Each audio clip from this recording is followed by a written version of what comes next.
Magandang araw mga kaibigan. Bigyan natin ng reaction opinion itong post o analysis ng Davao Breaking News. Ang gandang pagkapaliwanag kung paano ang mga kongresista sa Committee on Justice binigyan nila ng upper hand si BP Sara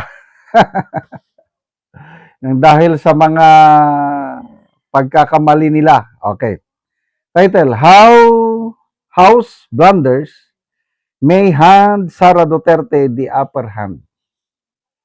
If this impeachment collapses, it won't be because Vice President Sara Duterte outmaneuvered her critics politically.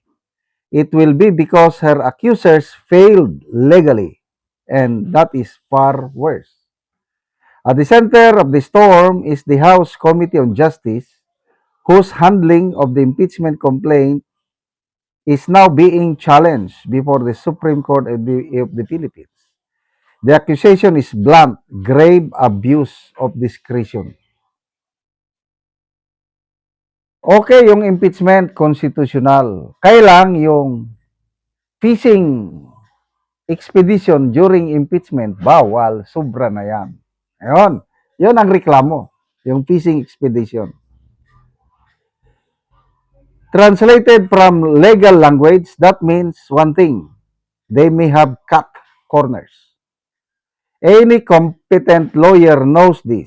Impeachment is not a political free-for-all. It is a constitutional process with strict thresholds. You don't fix a weak complaint by issuing subpoenas. Dito sila nagkakamali. Pag ituloy nila yan, nako, pasalamat tayo.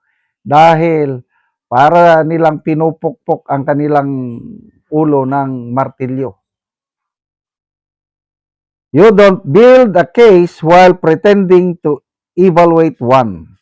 And you certainly don't relax standards just because the target is politically convenient. Yet, that is precisely what the petition alleges the House did. Double standard. Binasura yung impeachment case laban kay Pangulong Marcos Jr. Iba yung standard nila. Pagdating kay BP Sara, sufficient informed in substance, iba naman ang standard. Ngayon, lumalabas, halos wala pala silang ebidensya. Kaya nag-i-issue sila ng subpoena. Yan. Blunder. If true, then the committee didn't just weaken the case. It may have poisoned the entire process. Sara Duterte didn't create the opening, the House did. VP Duterte is not inventing a defense. She is exploiting an opportunity. And why wouldn't she? In litigation, when your opponent stumbles, you don't offer a hand. You press the advantage. That is not dirty play. That is basic lawyering. So ngayon, para lumalabas, natutumba na sila, di pabayaan lang natin. Kaya ang gagaling yung mga abogadong nagsampa ng petition sa Supreme Court. If the House committed procedural errors, then Duterte's legal team would be negligent not to weaponize them. So the narrative that she is escaping accountability misses the point. The real question is, did the House follow Constitution or not?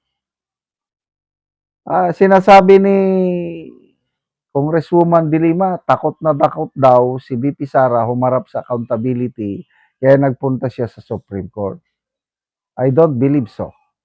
May nakita lang mali. Dapat i-exploit nila yung mali. Ganun na lang yun. Here's the uncomfortable possibility.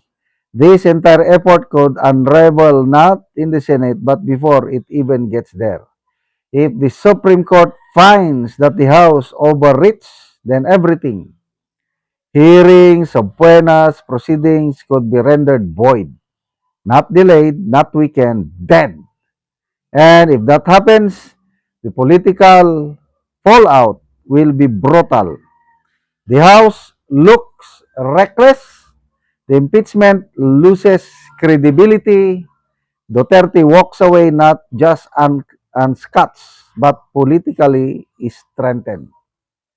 Ironically, Duterte's camp appears more than willing to face a Senate trial because that's where the real fight is. Evidence versus allegations, strategy versus spectacle, numbers versus narratives. That is the arena where political careers are made or destroyed. But here's the catch. The case has to survive the Supreme Court first. This is what makes the situation extraordinary. The biggest threat to the impeachment is no longer Duterte's defense. It is the possibility that the House itself botched the job or sinira nila ang proseso. In trying to rush or stretch the process, it may have handed Duterte exactly what she needed, a constitutional escape hatch. This is no longer just about whether Sara Duterte can be impeached. It's about whether those trying to impeach her know what they are doing. Because if they don't, then this won't end as a victory for accountability. It will end as a case study in how to lose. Not because your opponent was stronger, but because you made mistakes they were smart enough to use. Okay. So, nagiging exciting na ngayon ang takbo sa impeachment dahil sa naisampang petition sa Supreme Court. Basta ang reklamo, sumobra, sinobrahan o inabuso ng House Committee on Justice ang kanyang kapangyarihan, double standard yung ginawa, at saka nag-fishing expedition siya ng ebidensya. So, I hope aksyonan kaagad ito ng Korte Suprema at baka dito pa lang panalo na naman si VP Inday Sara. Salamat mga kaibigan sa inyong pagsubaybay sa channel na ito. Nakakatulong kayo ng maigi sa tribong talandig ng Bukidnon dahil ang income natin sa channel na ito is pantulong po sa tribo. Namimigay tayo ng libreng yero at pako para makapagpatayo sila ng mas maayos na tirahan. Panoorin nyo ang video na ito. Mo na ni ang atop sa natabangan na mo og yero. So dagko na gyud kaayo ang guslot. Ipang sisugluan lang gani ang uban.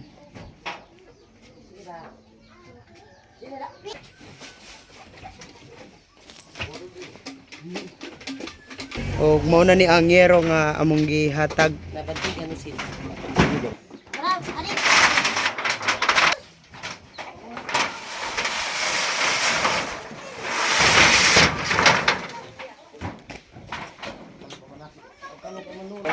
Wala na mapicturean ba?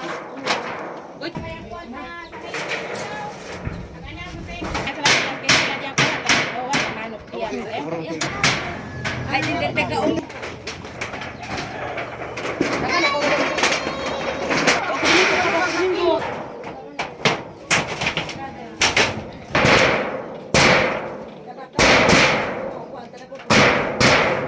O karon humanagad sa pag-atop ang among ginahatag sa ngayero.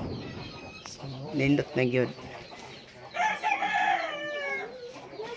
Magyod sa Ginoo nga na ilis na gyud ang among atop sa nagtabang niini o ilis na gyud among atop sa 21 katuig di na gyud mi maulanan. Salamat gid kaayo. Ngano man sa 21 ka tuig nga wala na pulihan ang inyong atop. Tungod sa kakuan, kapikos sa panahon. Tama, tungod man sa kalisod sa panahon o makakwarta mi tapos daga sa pagkaon. So pila day karon ang adlawan kung naay magmuso? 300 naman ka, 300, 200 200 ra. 200. So naa ka estudyante. Naa, tulo. Unsa nay mga grade niya? Grade 9, grade 8 o grade 5. Mauday nga taman ra gid sa estudyante. So salamat kayo.